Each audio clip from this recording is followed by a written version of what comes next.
Hi everyone, I'm Keith Hocton. In the 1930s, Europe was an absolute tinderbox. Authoritarianism, nationalism, communism, all fighting for breath in the very same dark room. The Great Depression had gutted economies, democracies were crumbling, and angry young men in uniforms marching in the streets from Berlin to Rome. And then, in 1936, the spark caught fire in Spain. A brutal civil war erupted that would tear the country apart, kill hundreds of thousands, and usher in a right-wing dictatorship that lasted almost 40 years. It was a war that divided families, destroyed cities, and gave the world its first terrifying glimpse of the horrors to come in the Second World War. Neighbors turned on neighbors, priests were shot, churches were burned, and across the battlefields of Spain, democracy, fascism, and communism clashed in a deadly rehearsal for a global conflict. This wasn't just Spain's tragedy. No, it was the world's warning. The Spanish Civil War was the defining event of modern Spanish history and one of the great ideological battlegrounds of the 20th century. And to understand how Spain collapsed into bloodshed, how an entire nation could turn in on itself, we need to go back, because none of this came from nowhere. The seeds were sown decades earlier in Spain's deep social divides, in its crumbling monarchy, and I also think in the bitter struggle between city and countryside, and also, more importantly, between church and state. This is a story of inequality and also ideology, of propaganda and pride, and of how new communication technologies, from newspapers to radio, fanned the flames of the nation's fury. In July 1936, a group of disaffected generals decided that they'd had enough. They launched a coup, a quick, sharp military strike to topple Spain's fragile democracy. And in truth, I think it should have been over in days, but it wasn't. Because what began as a mutiny became a 3-year bloodbath, a civil war that pulled in the great powers of the world. Hitler and Mussolini backing the rebels, Stalin sending weapons to the Republic, and thousands of idealists from every corner of the globe volunteering to fight for what they believed was the soul of humanity itself.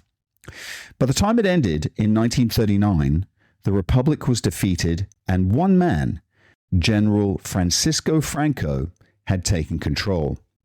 Spain fell silent, and the echoes of that silence would carry across Europe as the continent plunged into an even greater catastrophe. To help me navigate this story, the politics, the personalities, and the pain, I'm going to be quoting quite a lot from Professor Helen Graham, one of the world's leading experts on the Spanish Civil War. She's also the author of a fantastic book called The Spanish Civil War, a short introduction, and also In the Shadow of Defeat, Radical Lives After War. And through those quotes, she's going to take us back to where it all began, to the 1920s, when Spain was desperate for stability, and one man promised to deliver it. In 1923, General Miguel Primo de Rivera staged a bloodless coup. Backed by King Alfonso XIII and cheered on by the weary, divided masses, he promised to restore order, dignity, and more importantly for the Spanish, national pride. Spain, once an empire that had ruled the seas, had been reduced to a faded shadow. Defeats at the hands of Britain and France and the United States had stripped it of its colonies. And in 1921, humiliation reached new depths when 10,000 Spanish soldiers were massacred by Berber tribesmen at the Battle of Anul in Morocco. 10,000 men. Confidence in democracy, I think at this stage, was gone. The elites and the church longed for control, and the army, humiliated abroad, incredibly restless at home, saw in Primo de Rivera a man who could bring back Spain to greatness. And I think for a time he did, to be fair. But Spain, as we'll soon discover, it's not easily tamed. It never has. When Primo de Rivera took power, he believed Spain's problems could be solved with concrete and steel. He built railways, he built roads, he built bridges, public buildings. He was a man who thought the answer to political turmoil was to pave over it. And for a time, it seemed to work. Spain was busy again. It was modern. The future, it seemed, was being poured one foundation at a time. But beneath all of that progress, the cracks were widening. Spain's problems weren't just economic. They were spiritual, they were moral, and they were social. It was a country divided not just by class, but by belief.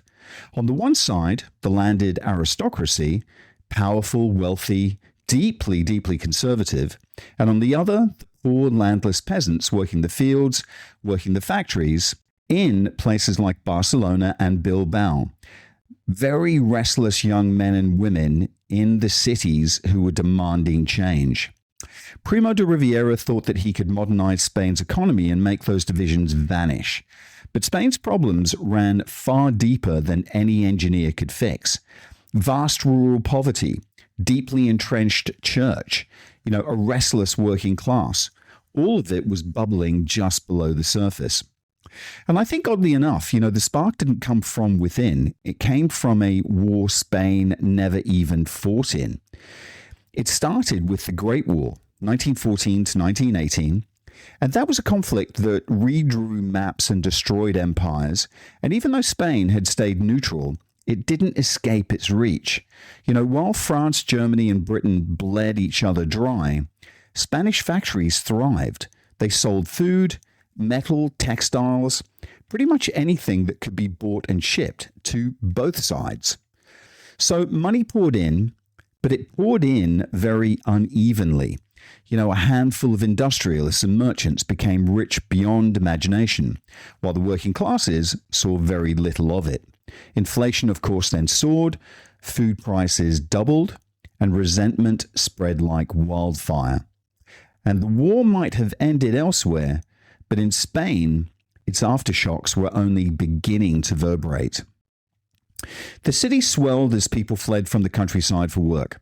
Barcelona in particular, became the great industrial heart of Spain, its streets crowded with migrants and revolutionaries, its air thick with ambition and discontent.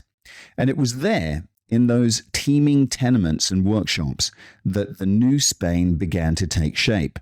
A Spain of factory whistles and socialist pamphlets, of men and women demanding rights, votes, and more importantly, I think, their dignity. And look, it was happening all across Europe. The rise of workers, of unions, of new political movements. But in Spain, it came faster and sharper and angrier than anywhere else. In Britain, industrialization had taken a century to unfold. In Spain, it happened in virtually a generation. And there, I think, lies the danger. The old order, the church, the monarchy, the army, they weren't ready to let go. They saw the modern world coming for them, and they dug in their heels. Primo de Rivera, to his credit, tried to bridge that gap. And he tinkered with the army and dabbled in mild welfare reforms and courted, moderate socialists. But he was still very much a man of the old world. He was a landowner, a general, a believer in authority. He could build roads, sure, but he couldn't build trust. And as Spain changed, so did its people. A new middle class were emerging. Teachers, lawyers, small business owners, educated, aspirational, and incredibly impatient. And they weren't necessarily radicals, but they were tired of being shut out by the old guard, of being ignored. They wanted a Spain that reflected them, not their ancestors. By the end of the 1920s, the money that was made during the First World War was running out, and the loans were piling up. And unfortunately, optimism was gone. The dictatorship was crumbling under its own weight, And Spain, for all its new motorways and monuments, was still very much broken beneath the surface. And when Primo de Rivera fell, he left behind a nation buzzing with hope. And I think also trembling with fear, because now, for the first time in generations, Spain stood on the brink of something entirely new. The monarchy would fall, a republic would rise, and with it, the dream of a fairer, freer Spain. But dreams, as history often reminds us, have a way of turning into absolute bloody nightmares. And for a while, Primo de Rivera's regime seemed to be holding. There were the roads, there were bridges, there were railways. Spain looked as though it was being stitched together again. But behind that facade, the stitching was already coming undone. His rule had been deeply authoritarian. Parliament was dissolved, the press was censored, regional autonomy was crushed. Does this sound familiar, anyone? Especially in Catalonia, and the opposition was silenced. The Spain that had been promised unity was actually now suffocating under it. And I think at first the conservatives in the army stood with him. He was, after all, one of their own. But as the years dragged on, the enthusiasm faded. His grand projects had drained the treasury. The loans that fueled his vision were drying up. And when he tried to reform the army, tinkering with promotions, cutting privileges, he lost his final pillar of support. And that is when the generals turned against him. By 1930, the dictatorship was finished. Primo de Rivera resigned, disillusioned, and I have to say, despised.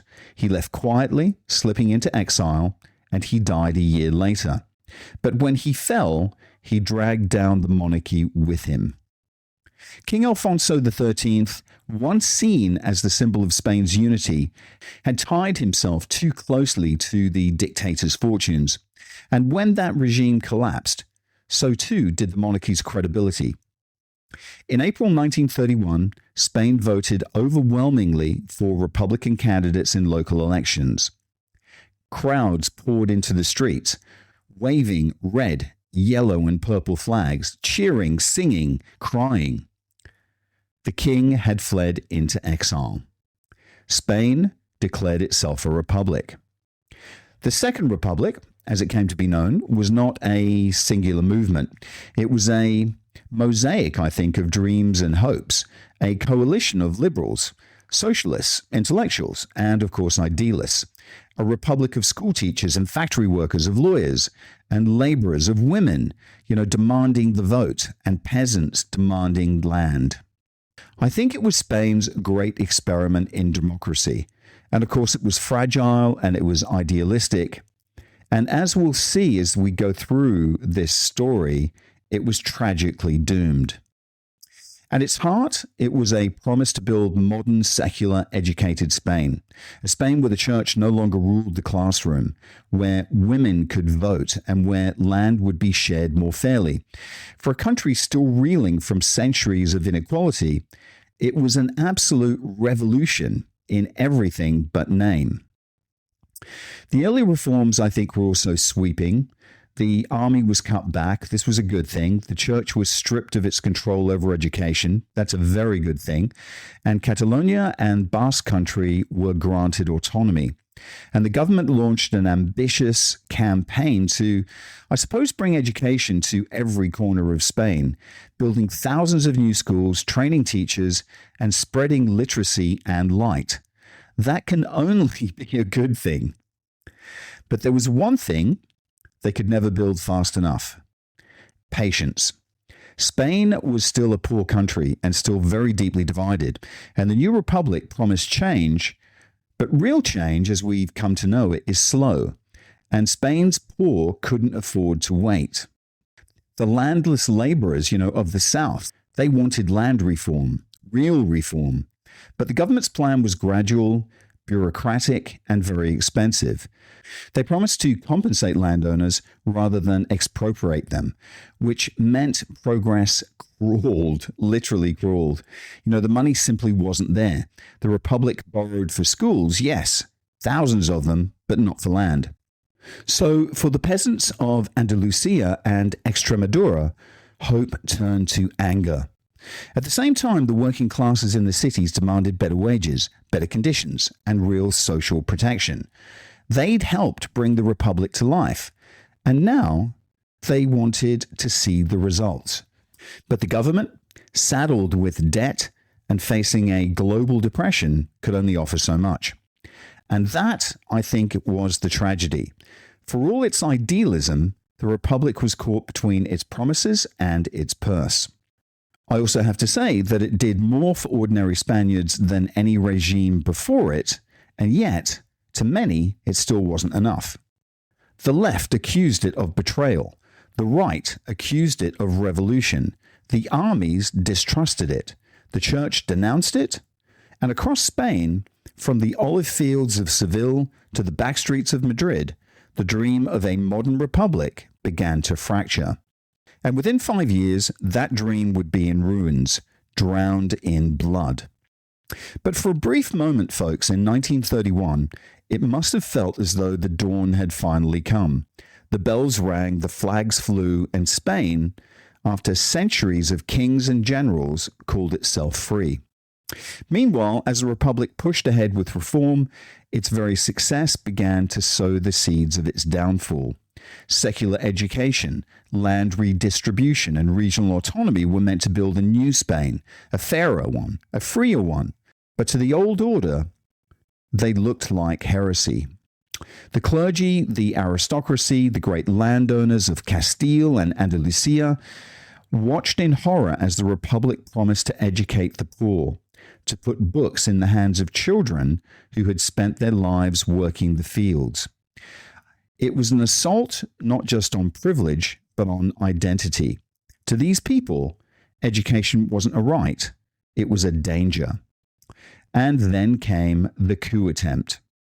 In 1932, General José Sanjuro, a monarchist and a fierce opponent of the Republic, tried to overthrow the government. His first revolt failed, but it sent a very clear message.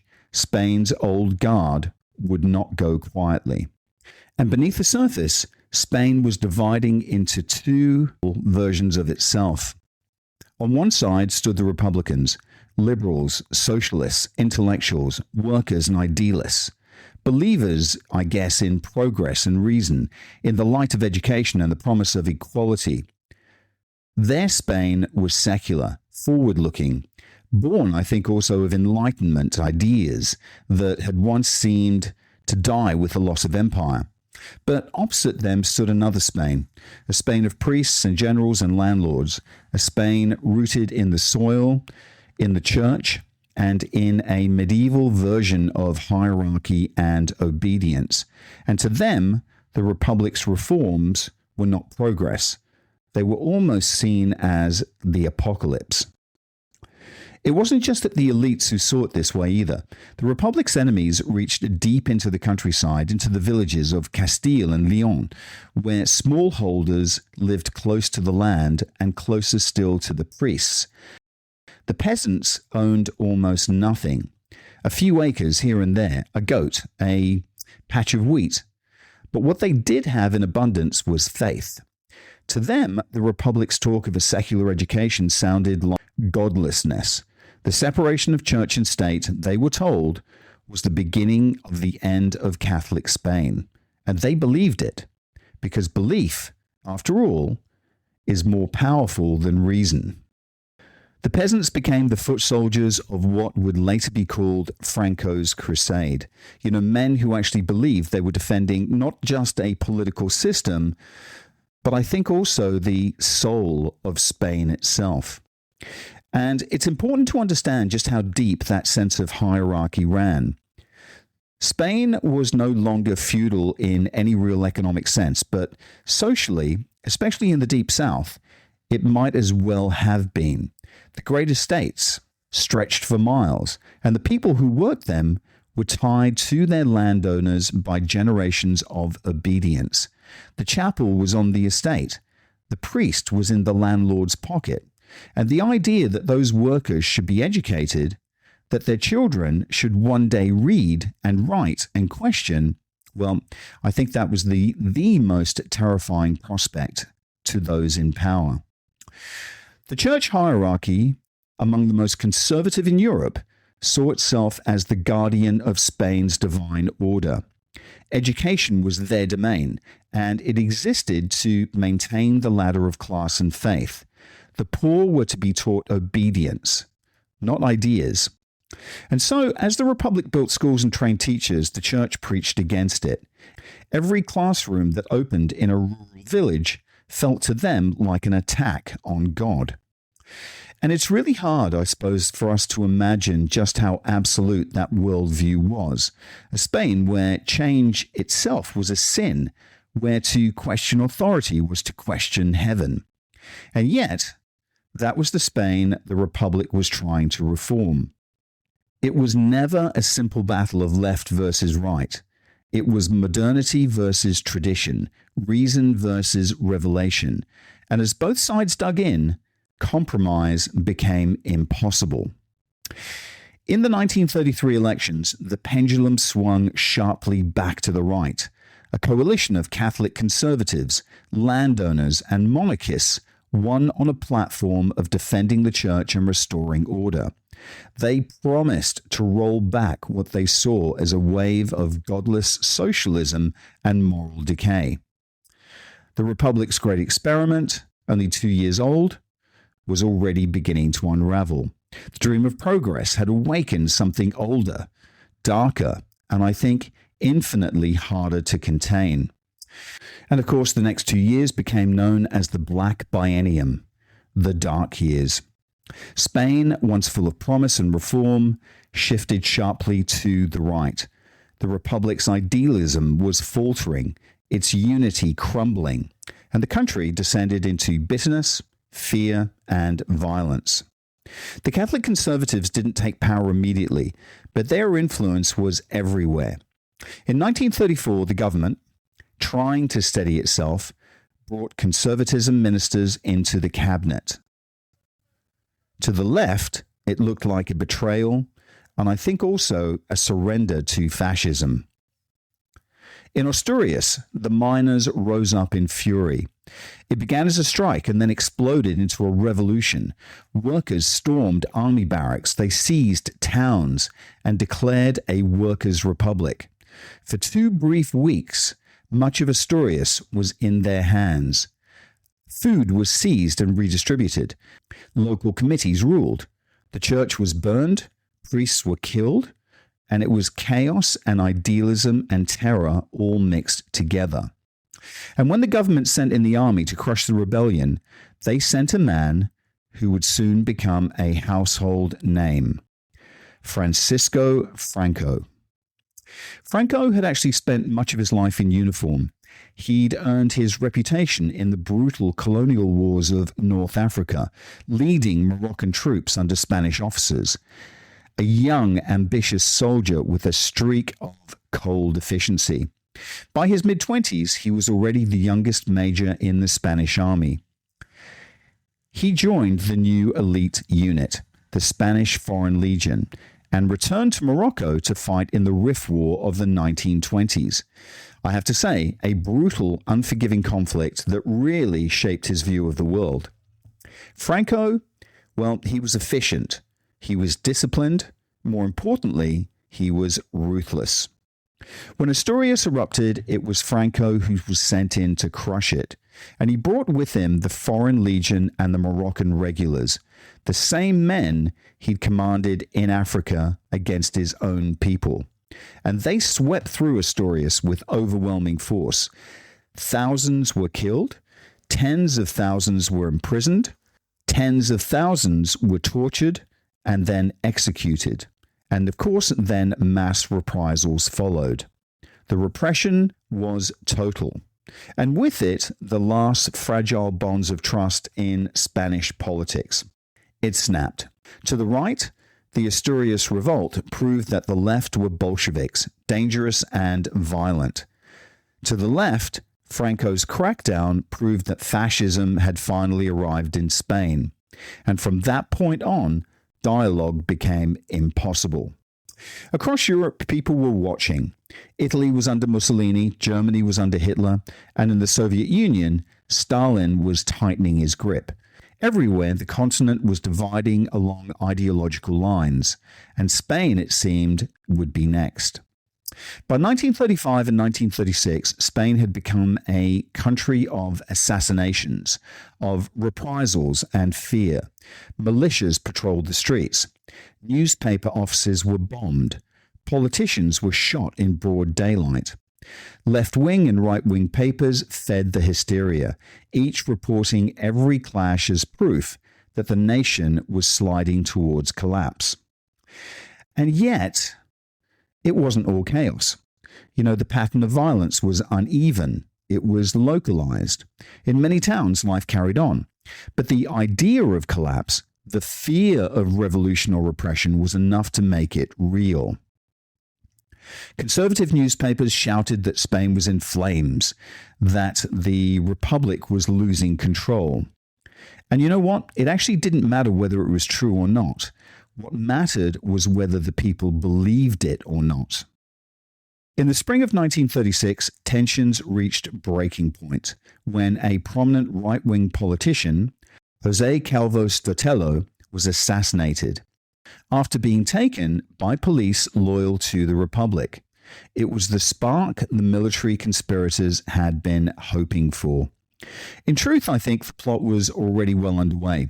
For months, a group of senior officers had been preparing a coup to overthrow the Republic and save, Spain from socialism. Sotelo's murder actually gave them their justification. They called themselves the Nationalist Faction, men who believed that they were fighting a crusade to restore Spain's soul. And among them were 5 key figures. General Mola, known as the Director. He was the planner, he was the architect. Then there was General Sanjuro, who'd led the failed coup of 1932, and he was actually meant to return from exile in Portugal to take command. But days before the rising, his plane crashed, and he was killed instantly. In Seville, there was General Di Lalano, flamboyant, cruel, and fanatical. He took control of the city with his troops and then launched a radio broadcast that were equal parts propaganda, taunt, and threat. Then there was General Salic, who secured the north. A lesser name, yes, but vital to the coordination of the rebellion. And finally, Francisco Franco. By 1936, he was stationed in the Canary Islands, far from the centers of power. He hesitated, as he often did. Franco was a cautious man, not out of conscience, but calculation. And he wouldn't gamble unless he was sure of winning. But when the coup began, he joined it, and he soon became indispensable. On the 17th of July, 1936, the Spanish Civil War began. And it started not in Spain itself, but in Spanish Morocco, where Franco's seasoned colonial troops rose up, the Army of Africa, some 30,000 strong, and they were the most disciplined soldiers that Spain possessed. And within days, they seized complete control of the protectorate. The plan, I think, was actually pretty simple. Spread the uprising to the mainland. Rebel garrisons in Spain's cities were meant to seize power, linking up with Franco's forces as they crossed from Africa. But the plan fell apart almost immediately. The Navy mutinied against its officers, blocking the Straits of Gibraltar. Franco's army was trapped in Africa. And in most of Spain's great cities, Madrid, Barcelona, Bilbao, Valencia, the garrisons were defeated in fierce street fighting. It was a coup that tried and failed. And because it failed, it then became a war. For the next 7 days, it was still a Spanish affair, a civil conflict, brutal and confused. But then within a week, everything changed because the world came to Spain. Hitler and Mussolini saw their opportunity.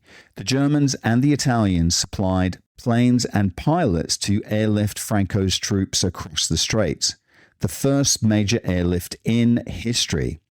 The coup that might have ended in days now became a 3-year bloodbath. And the Spanish Civil War had well and truly begun. The coup had failed to seize most of Spain's industrial heartland. The cities, Madrid, Barcelona, Bilbao, Valencia, they were still in Republican hands. In the countryside, local militias, workers' groups, and trade unions were arming themselves. The generals had expected a swift, decisive victory. And what they got instead was resistance. Fierce, bloody, determined, and unrelenting resistance. Franco, meanwhile, had flown secretly to Spanish Morocco to take command of the Army of Africa, the elite corps, of this rebellion. But of course, there was a problem. With the Republican Navy blocking the Straits of Gibraltar, his 30,000 hardened troops were trapped. And for the first time in his life, I think, Franco was powerless. And so, behind the scenes, he reached out personally to Adolf Hitler. At first, from what we see, Hitler wasn't interested. Spain was a bit of a distraction. But Mussolini definitely saw the potential. And soon the two dictators began to realize that this little war might serve a bigger purpose. If Franco succeeded, Spain could become another fascist ally. And if nothing else, it would weaken France and Britain, the old imperial powers that both Hitler and Mussolini despised. So they decided to help. At first, the plan was small, just a few transport planes, German Junkers and Italian Savoia bombers, to carry Franco's men across the strait. But in doing so, they made history. It was the first major airlift, as I mentioned, in modern warfare. And of course, it changed everything. Within days, Franco's troops were on Spanish soil. The coup, for use of a better word that had been spluttering out, suddenly came roaring back to life. And let's just take a quick break, and we'll be back in a second with part 2.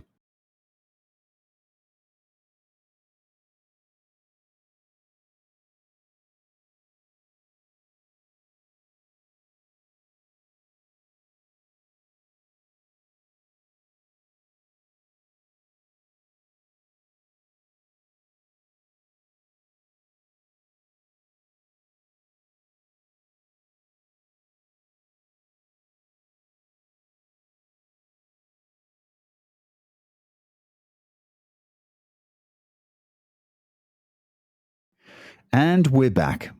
What began as a mutiny was now a full-on war. And within a week, it had become an international war. Germany and Italy poured in weapons, aircraft, and men. German pilots flew bombing raids. Italian tanks rolled across the plains of Spain. Advisors, ammunition, propaganda, all of it flooded into Spain. Suddenly, Franco's ragtag rebellion was being transformed into a modern mechanized army. And of course, the Republic, on the other hand, was isolated. In theory, it had the support of the Western democracies. In theory, Britain and France both recognized the Republican government as legitimate. But recognition and assistance, as we know, are two very different things. France, terrified of being surrounded by fascist states, looked to Britain for leadership. And Britain, under its conservative establishment, wanted no part in Spain's experiment. The British elite, from politicians to military men to the landowners, distrusted the Republic. And they saw it as a hotbed of communism, radicalism, and chaos that they didn't want spreading to Britain. So instead of helping, they turned away.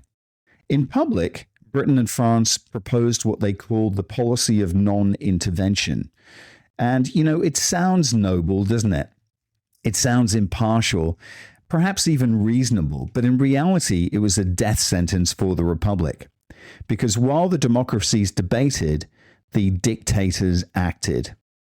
Germany and Italy signed up for the Non-Intervention Committee and then ignored it completely, sending men, planes, and weapons disguised under foreign flags. Ships loaded with arms slipped past under the flags of convenience. Franco received not only troops and tanks, but full logistical support. air bases, mechanics, communication networks, the machinery that really made it a modern war. The Republic, meanwhile, was forced to rebuild an army from scratch. The military had fractured. Half had defected to the rebels. The rest were scattered, leaderless. So the Republic turned to the only people it had left: the people. Workers, students, and trade unionists picked up rifles and put on armbands. Teachers, factory hands, and poets became soldiers overnight. And that's when the world really started to take notice. Photographs of Spanish men and women in mismatched uniforms, rifles slung over their shoulders, fists raised in defiance. They became the new iconic image of the modern war. This is no longer a coup. This was a struggle between two worlds: the old Spain of faith and hierarchy, and the new Spain of ideas and equality. Franco's Army of Africa, those hard-bitten colonial troops, they were being flown across the Straits of Gibraltar in German and Italian aircraft. The Republic's army, in many ways, had shattered in the chaos of the coup. Officers defected, units split, and whole regiments simply vanished. And what was left were hastily formed militias, trade unionists, students, farmers, artists, armed literally with whatever weapons they could find: old rifles, hunting guns, even kitchen knives. The rebellion's figurehead, General Sanjuro, had been killed in a plane crash only days after the uprising began, effectively leading the leadership divided. General Mola commanded the northern front, Franco the southern. And while their forces advanced in different directions, their goal was the same. And it was always the same: the destruction of the Republic. And I think Franco's strategy was very deliberate and merciless. He moved slowly north from Seville, bringing the Army of Africa with him, carving a trail of fear through southern Spain. And his advance was marked not by great battles, but by massacres. Villages and towns fell one by one, their civilian populations executed as a warning to others. Franco's plan was simple: terrorize the countryside, annihilate the rural left, and ensure that land reform, the Republic's great promise, would never rise again. And as his columns marched, they killed thousands: landed laborers, school children, union leaders, anyone suspected of Republican sympathy. For Franco, it wasn't just war, it was purification. But his real goal lay ahead, and that was Madrid. He believed that by taking the capital quickly, he could end the war before the Republic could organize. His troops swept north with ruthless efficiency, but then, when victory seemed within reach, he paused. Just outside Madrid lay the city of Toledo. Inside its ancient fortress, the Alcazar, a group of nationalist cadets had been holding out against the Republicans for months. Militarily, Toledo was meaningless. It held no strategic value. There were no supply routes. It really held no advantage. But Franco saw something else. He actually saw a symbol. He diverted his army from the main offensive to march on Toledo and lift the siege. And it actually delayed his advance on Madrid by weeks, maybe a little bit more. A disastrous decision militarily speaking, but Franco wasn't thinking about the battlefield anymore. He was thinking about history. He arrived in Toledo to newsreels and photographers, striding through the rubble of Alcazar like a conquering hero.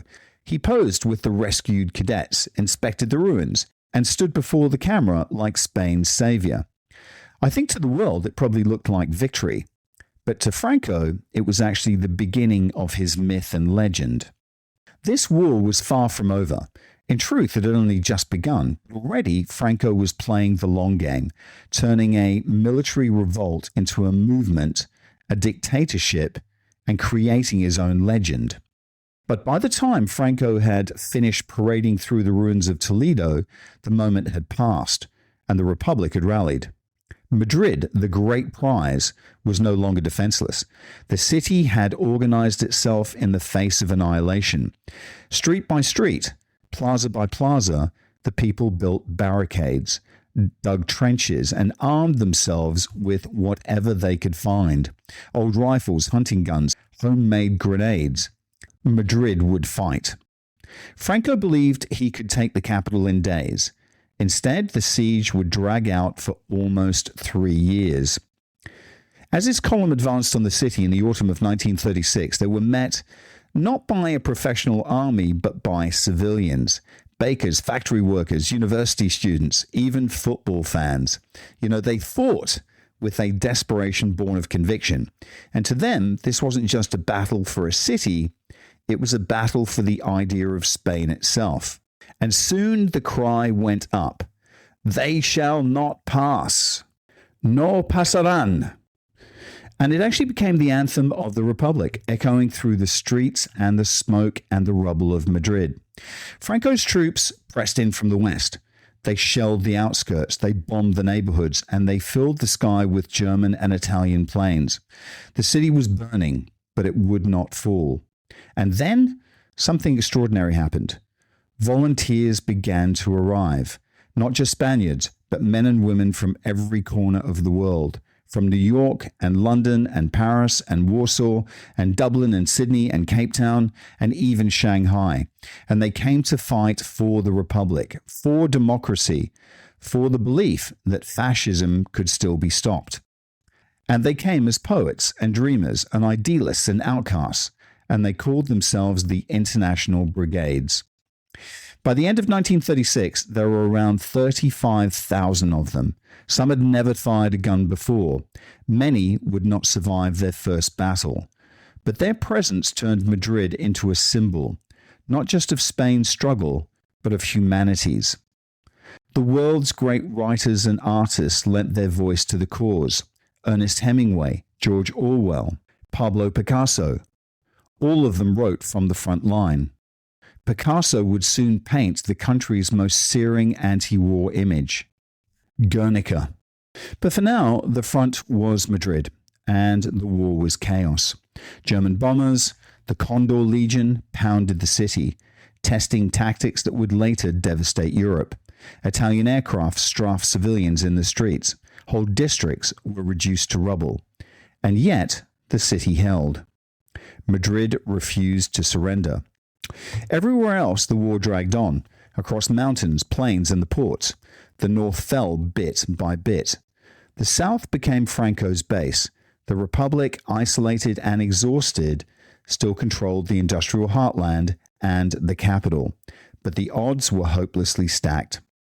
The democracies stayed silent. Britain and France stuck to their so-called non-intervention policy, a diplomatic fiction that ensured the Republic would fight alone. Germany and Italy, on the other hand, poured in men, planes, and money. By 1937, the frontliners had hardened. The country was split in two, Republican Spain and nationalist Spain, divided by a jagged scar that ran down the map like a wound. And then came Guernica, a quiet Basque market town. No military base, no factories, no real strategic purpose, if truth be told. Just families, traders, livestock. And on the afternoon of April the 26th, 1937, German planes appeared overhead, bombers from the Condor Legion, and they dropped payloads in the town below. For 3 hours, wave after wave of bombs fell. The town was obliterated. Hundreds were killed, perhaps more than 1,000, and the flames could be seen for miles. Guernica was a warning, the first deliberate aerial destruction of a civilian population in modern history, a rehearsal for Warsaw, for Rotterdam, and I think also for London. And Picasso, enraged, immortalized it, black and white and grey, a mural of horror and grief that captured not just Guernica, but the century itself. Spain was burning, the world was watching, and Franco, cold, patient, methodical, was winning. And by 1938, the tide had turned. The Republic was collapsing, exhausted from within and strangled from without. Its hopes, once so bright, had been ground down by betrayal, division, and sheer mechanical power of fascism. Inside Republican territory, unity had fractured. Communists, socialists, and anarchists, once allies, now fought among themselves. Stalin's agents, sent to help the Republic, turned their guns on rival leftists. There were purges, there were arrests, there were secret prisons. The idealism that had drawn so many to Spain was dissolving in paranoia and blood. Meanwhile, Franco's nationalists advanced. Backed by German planes and Italian divisions, they pressed relentlessly north and east, one province at a time. The Republic, of course, had courage, but courage was no match for tanks and bombers. By the spring of 1938, the nationalists had split the Republic in two, severing the Catalan region from Madrid and the south.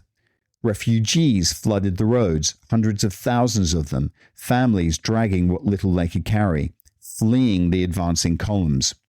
And through it all, Franco waited, patient, calculating, and as merciless as he could possibly be. He wasn't interested in quick victories anymore. He actually wanted to annihilate the Republic utterly, to make its very memory almost impossible. And in every town his troops captured, executions followed.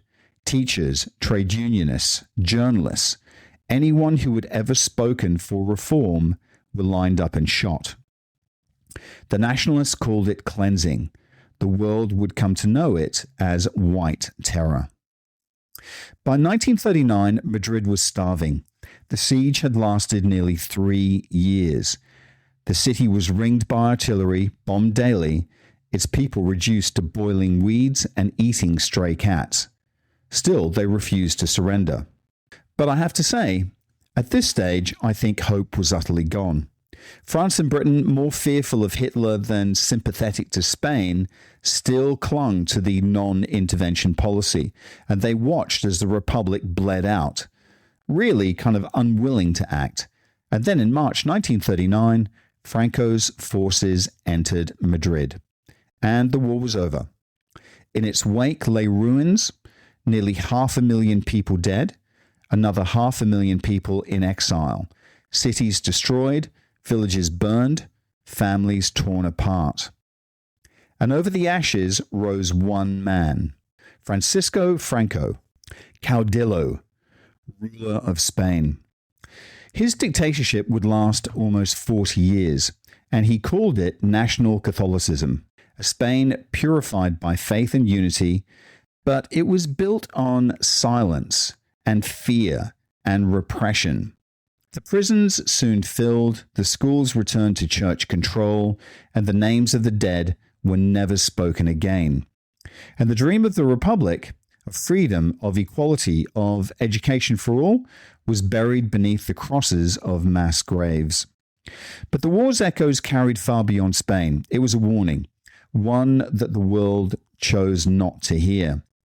In Spain, Hitler and Mussolini had tested their weapons, and they refined their tactics and learned that the democracies would do nothing.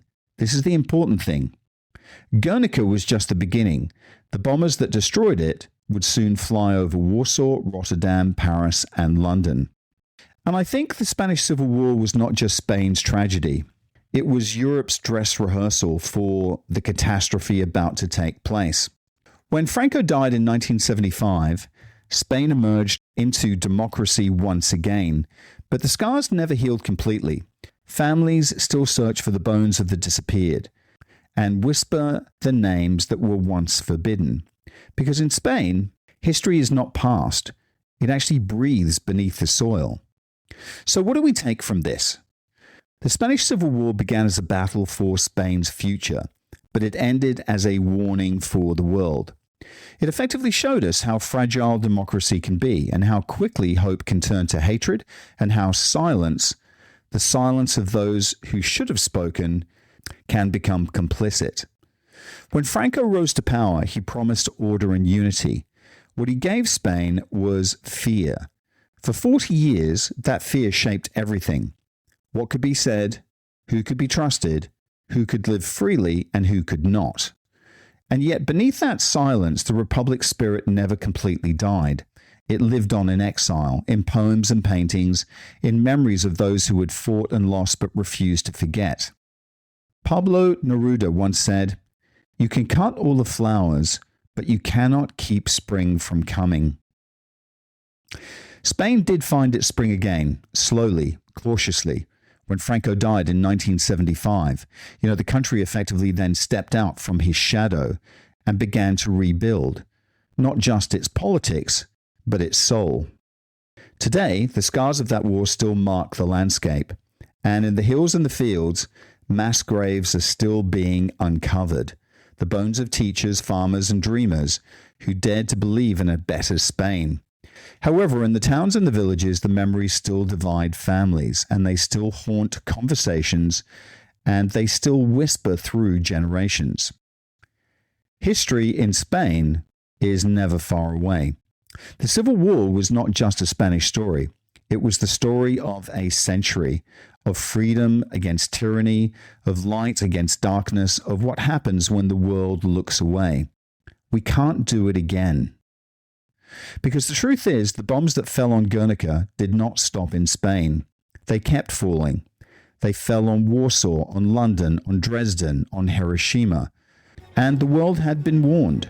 It just didn't listen. And I think that's perhaps why the Spanish Civil War still matters, because every generation faces its own Guernica, its own test of conscience.